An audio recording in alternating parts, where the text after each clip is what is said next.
Hello good morning friends. तर मी तुम्हाला माझ्या आधीच्या व्लॉगमध्ये सांगितलं होतं की मम्मी तुम्हाला तुरीच्या दाण्याची आमटी करून दाखवतील.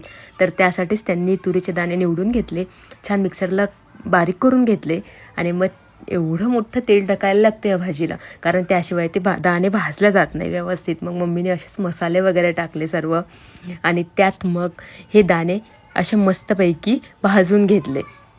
दाणे म्हणजे ते बारीक केलेलेच.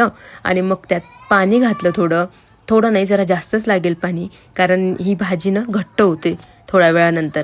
मग असं मस्त भाजी बनवली आणि आम्ही बाहेर जायसाठी निघालो, कारण मला तूप घ्यायचं होतं. तर चितळे बंधूमध्ये तूप घ्यायसाठी आलो.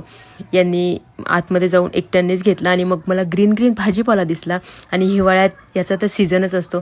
मग आम्ही खारी वगैरे आणली बाहेरून, मस्त फ्रेश खारी होती, चहा खारी घेतली. मग भाजी तोडणं हे सगळ्यात मोठा टास्क असतो, तर मम्मीसोबत बसून भाजी तोडून घेतली.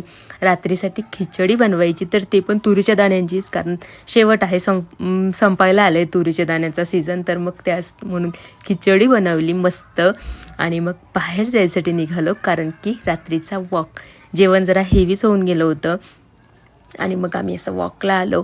Bye, good night.